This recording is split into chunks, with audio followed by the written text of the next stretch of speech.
Okay, picture this. You're traveling in another country and you need some money. You find the nearest ATM, you withdraw some cash in your local currency. I mean, that's easy, right?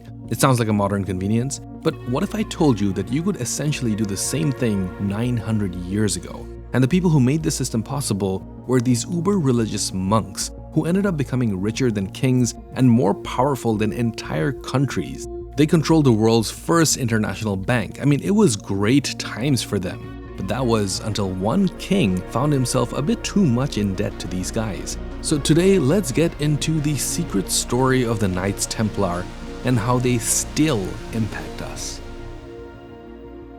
Nowadays, you can just move your money from one side of the world to another, almost without even thinking about it. A few taps on your cell phone or a quick visit to your local bank and your payment is complete. That's modern finance for you. But if you go back 900 years, money wasn't digital and virtual like it is today.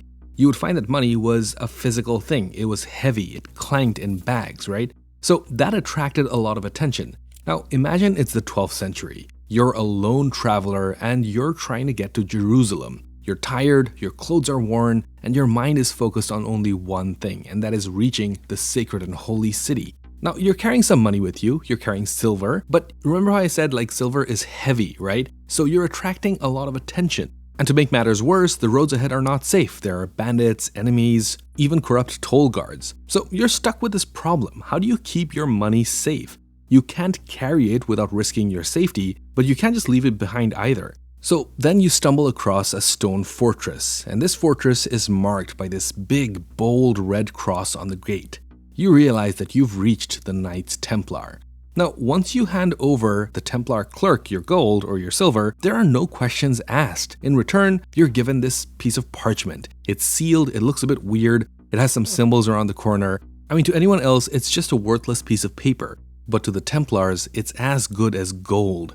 You see, the Templars created this system that we pretty much take for granted today. The Knights Templar essentially created the first ATM. And if you think about when that was, we're talking about the 12th century. But the idea of the ATM, the idea that you can put money in to an institution and withdraw it from multiple places, no matter where you are in the world, the Knights Templar made that happen. The ATM as we know it today wasn't invented until the 20th century, but long before banks existed, at least how we know them today, the Templars figured out a way to essentially achieve something very similar, and here's how it worked. By the way, please do support the channel by subscribing if you haven't already. I'm aiming to hit 100,000 soon and I'd love your help. Anyway, here's how the Templars' ATM system essentially worked. A traveler or a pilgrim could deposit their silver at one of the Templar fortresses, and then they would take that piece of parchment that I mentioned earlier to another Templar fortress along their journey. Now, this meant that they didn't have to carry their silver physically. They were told that they could withdraw their silver, the exact amount that they had deposited in the first branch, and withdraw it in the second branch whenever it was convenient for them. I mean, it was secure, it was safe, it was convenient, and the pilgrims would just resume their journey holding that fragile piece of parchment that everyone thought was just a worthless piece of paper. Now, while all of this was taking place, across the sea, something massive was happening. The Crusader armies were marching in full force. And just to get on the same page who the Crusaders were, they were basically medieval Christian warriors who fought religious wars to reclaim the Holy Land. And the 12th century was a time of intense conflict and the land was under siege. You see, Jerusalem wasn't just any city. It was the heart of Christianity. It's where Jesus Christ had walked and chatted with the locals in the common tongue.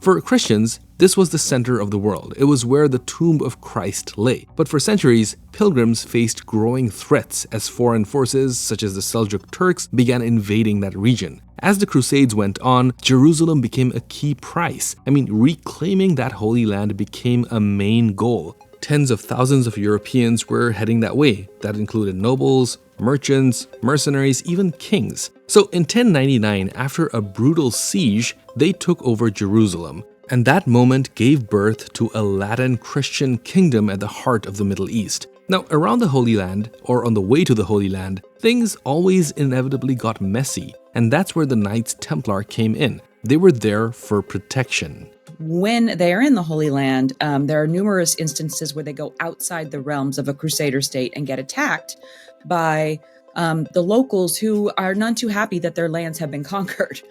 So the Templars come into existence. You see, the Templars defended the pilgrims and the Holy Land by arming themselves. They started with swords and shields, but over time, their power and reputation grew to mean something else. You see, the pilgrims trusted them, not only with their safety, but with their money as well. And that's why the Templars evolved from battlefield warriors to international bankers. Of course, they did not call themselves bankers. They didn't think it was banking, but that's exactly what it was. By 1150, the Templars had started issuing what we now call letters of credit. Like I mentioned earlier, you could deposit your silver in one of the Templar fortresses and weeks later pick up exactly the same amount of money in Jerusalem without all the heavy bags and the risk of theft and personal injury. You just needed that one slip of parchment with the encoded messages on it, and it was accepted across their entire network. I mean, this single practice would change finance as we know it forever. Because now the poorest traveler could make it to a Holy Land without any money in hand, without getting robbed on the way. Now, the Templars ended up becoming pretty prominent. They had headquarters on either end of the Mediterranean, and they also had enormous complexes in Paris and London. They literally ran what many historians call the first international banking system. But you see, the Crusades weren't cheap. Armies and horses had to be fed and maintained, and fortresses had to be built, and all that cost a lot of money. And as the Crusades dragged on, even kings had started running out of gold. At the Battle of Harim in 1164, just 7 of the 67 Templars had survived. Later on in 1244, out of 300 knights, only 33 made it back alive at La Forbie. Now, replacing a single knight was expensive. We're talking about armor, weapons, horses, provisions. So replacing all of that, and at scale, was burning through almost a ninth of France's entire yearly income. That's when the Templars started seeing another opportunity. They weren't just protecting pilgrims anymore, they were financing crusades. You see, pilgrims, nobles, even monarchs had started coming to them. And it was not for salvation or protection, but it was for cash. Now, we've talked a lot about the role of the Templars, but who were these people really? You see, the Knights Templars started out as warrior monks. They took vows of poverty, living with almost nothing. They had no riches, no castles, they didn't even have horses. They rose from holy vows to battlefield glory, and eventually they carved their name deep into European history. They were founded in the early 1100s, and they were created to defend the Christian faith and protect pilgrims on the volatile roads around Jerusalem. Now, in the beginning, this was their purpose. The Knights Templar were formed for one mission: to guard pilgrims and to defend the Holy Land. But as victories stacked up and donations poured in, their influence began to shift. You see, the more people they protected, the more they got fame. And with more fame, it brought in more trust. And with that trust, their fortune started to grow. Soon, they found themselves managing assets, issuing letters of credit, and quietly holding one of the most sophisticated financial systems medieval Europe had ever seen. With time, their empire grew. Basically, the Knights Templar had something that no one else in Europe really had at the time: an international network backed by what essentially was a private army. Dozens of commanderies were stretched from Scotland to Jerusalem, all flying the same red cross. It looked like military outposts, but they operated like early financial hubs. They created a financial system that actually worked. I mean, a medieval prototype of a modern bank. And look, this wasn't just a pious act of charity. It eventually became a fee-based service, and they exercised an enormous amount of restraint when it came to spending the wealth that they were accumulating. The rents and the tithes that came in from that property just went back into the order and didn't go out again. It was just coming into the system in order to shore up the system, to enhance its defenses, to make sure that it could recruit more members. Now, what made the Templars powerful wasn't what they held, it was who trusted them. People trusted them with their lives and with their money. They were regarded as very trustworthy, very valiant, and so because of that, people felt comfortable giving their money to them. And because of this, local lords gave them privileges that others could only dream of. In places like Champagne, the Templars were allowed to collect tolls and customs at markets and fairs. I mean, this was some pretty serious money because those regions were packed with merchants and pilgrims. But they hit the real jackpot with the support of the Pope. You see, the Templars were given an official exemption from paying tithes. That basically meant it was a medieval version of a tax-free status. Sort of became wealthy in spite of themselves because they were excused from paying certain fees and tithes and other costs that sort of average people or other orders might have to pay. And as a result, now the church would even allow the Templars to profit from the spoils taken in battle.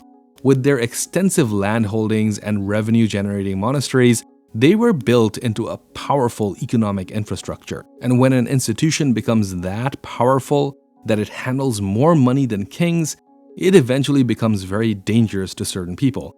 And one king just could not let that stand. While the Templars expanded, one man was watching with growing suspicion, and that was King Philip IV of France.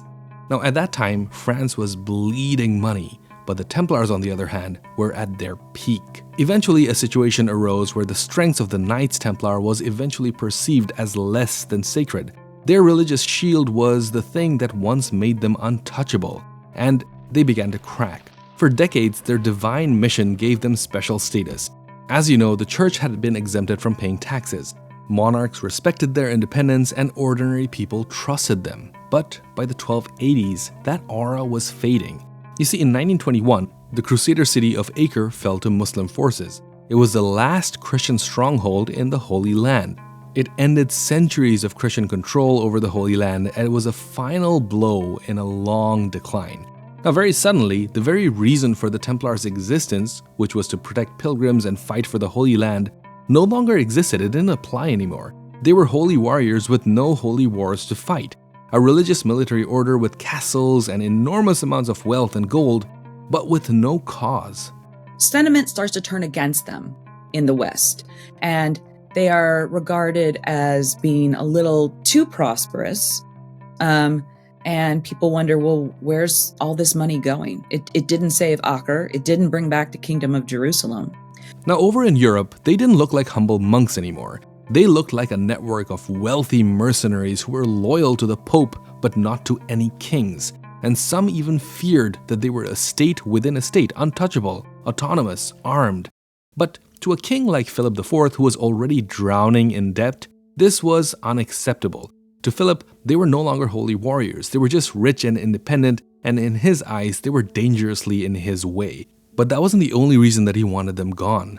As his wars with England and Flanders drained France's treasury, the Templars' gold became a bit too tempting to ignore. So naturally, Philip IV had to find a way to seize it. But Philip knew that you couldn't just destroy the Templars. You couldn't do it with swords. They were way too powerful. So you had to break their reputation, their aura of holiness and trust that had been built over years. So he made his first move. In 1305, Philip made sure that his man, Clement V, became Pope. Now, this would become a French Pope who would do as he was asked. Now, the church was in his pocket, so all he was left with was an excuse to attack the Templars.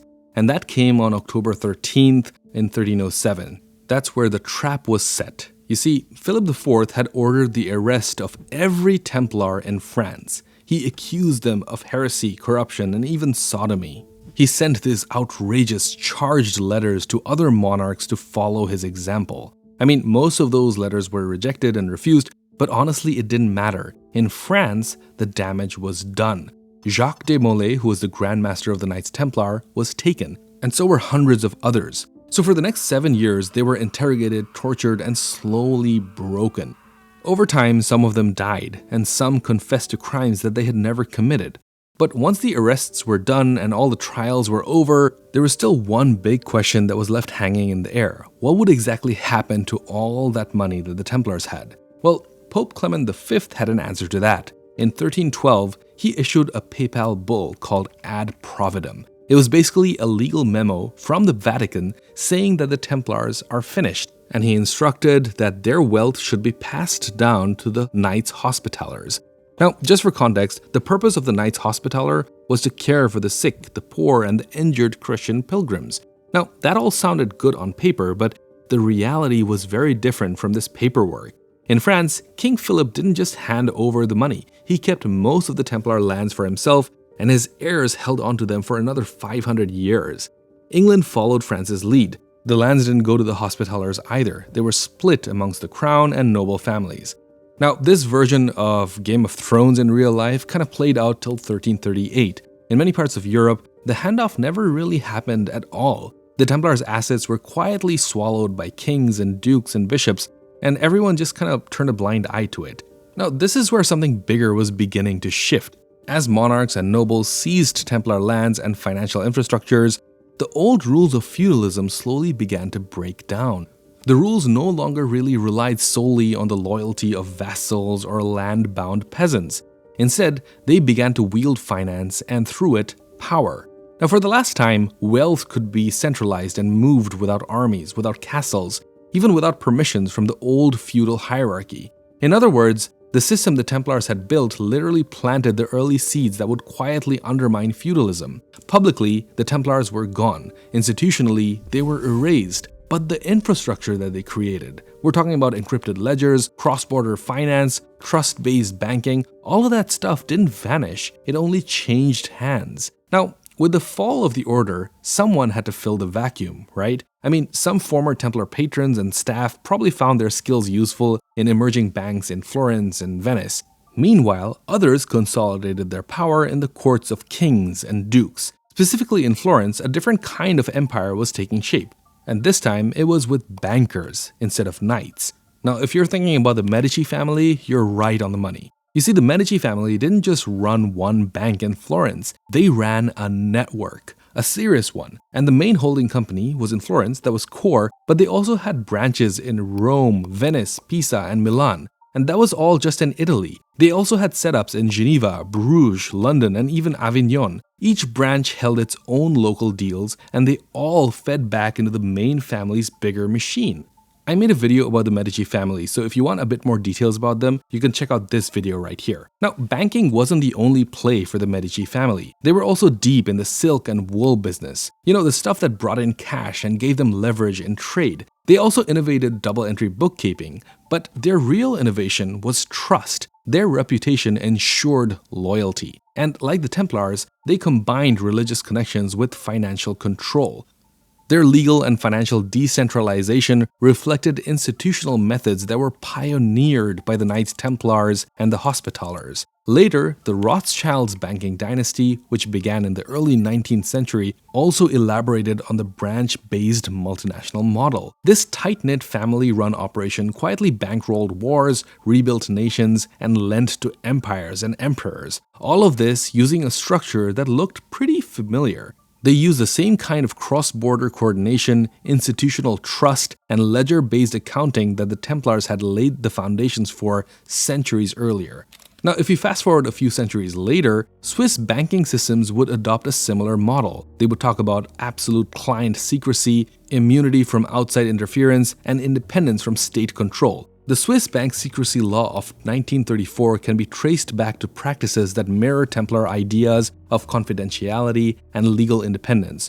You see, offshore finance, the way that it works, follows a lot of the Templar trust-based systems. They thrive on trust networks, intermediaries, and cross-border secrecy. A lot of the same principles that the Templars used. And modern central banks also operate through a closed network of trust, often above the nation-state. The same silent mechanisms that the Templars once ran through London, Paris, and Jerusalem now moves billions of dollars through Basel, Frankfurt, London, and New York. The Knights Templars haven't existed for over 700 years, but if you walk into any bank today, you'll still see their fingerprints. Their letters of credit are basically the granddaddy of your ATM or your credit cards. The network of outposts across Europe and the Middle East is the blueprint for international banking branches.